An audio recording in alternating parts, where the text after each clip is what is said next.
Ben ritrovati.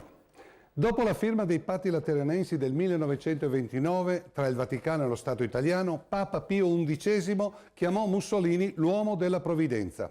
83 anni dopo, l'Osservatore Romano, organo ufficiale del Vaticano, scrive che Monti è praticamente l'uomo della provvidenza dell'Italia di oggi. E allora mi chiedo, fino a quando l'Italia dovrà accettare queste ingerenze da uno Stato estero? Il segretario di Stato del Vaticano, Bertone, premier quindi di uno Stato straniero, perché può permettersi di indicare gli uomini adatti a guidare il nostro Paese? Nessun nostro Presidente del Consiglio o della Repubblica si sognerebbe di indicare chi potrebbe essere il Papa migliore o il segretario di Stato del Vaticano più adatto a guidare lo Stato Pontificio. Vediamo allora cosa ha fatto Monti per meritarsi l'endorsement, l'approvazione della Chiesa. Innanzitutto l'IMU, la tassa che abbiamo saldato a dicembre. Sulla prima stesura sull'IMU, quella del 4 ottobre, il Consiglio di Stato ha bocciato il regolamento del governo Monti preparato per gli immobili della Chiesa Cattolica. Motivo? Prevedeva troppi sconti, ma il 2 novembre viene presentato un nuovo emendamento che permette l'esenzione all'IMU per le attività senza fine di lucro svolte anche in via indiretta.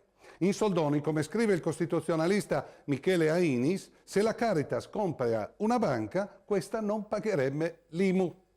Poi, grazie allo sdegno di molti, l'emendamento cui il governo aveva dato il proprio assenso viene ritirato. Ma il nuovo regolamento sull'IMU del 19 novembre, grazie a degli arzigogoli linguistici indecenti, scavalca la sentenza del Consiglio di Stato che aveva previsto l'esenzione dall'IMU solo sugli immobili della Chiesa dedicati al culto. Infatti sono esenti dall'IMU gli enti assistenziali e sanitari della Chiesa se il costo delle prestazioni non supera la metà dei corrispettivi medi, e siccome nessuno conosce la media dei prezzi, Ainis scrive che sono regole scritte sull'acqua. E anche le scuole cattoliche non pagano l'IMU se la retta copre una frazione dei costi del servizio. Ma chi valuta il costo di questi servizi? Boh.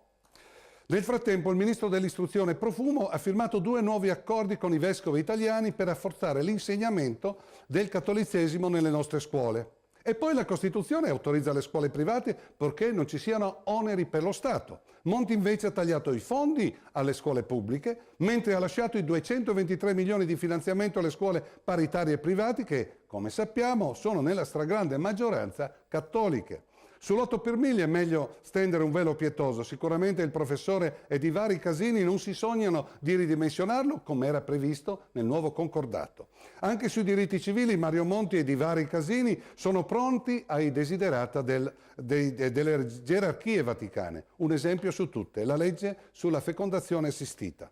Una legge ignobile, voluta dal governo Berlusconi, una legge che tra tante nefandezze impedisce la diagnosi pre-impianto alle coppie portatrici di malattie genetiche, ma che non impedisce poi l'aborto se il feto è ammalato. Dopo che questa legge è stata bocciata per 19 volte da giudici italiani ed europei, il governo Monti ha fatto ricorso alla sentenza il 27 novembre, ultimo giorno utile, contro appunto questa sentenza della Corte di Strasburgo che bocciava questa indecenza.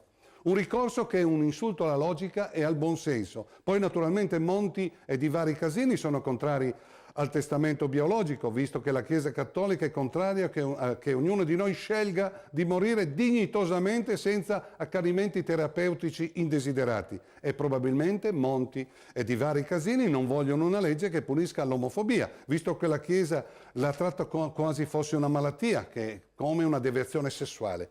E ovviamente sono contrari alle coppie gay.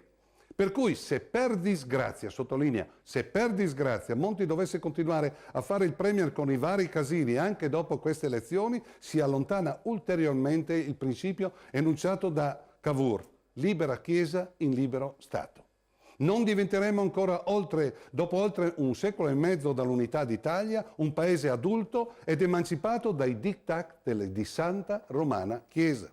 Non saremo ancora un paese civile e rispettoso dei diritti sia religiosi che civili di tutti, ripeto, di tutti i cittadini e non solo di una parte di essi. Siamo ancora un paese purtroppo che per quanto riguarda i diritti civili è più vicino al Medioevo che alla modernità. Ci vediamo mercoledì prossimo.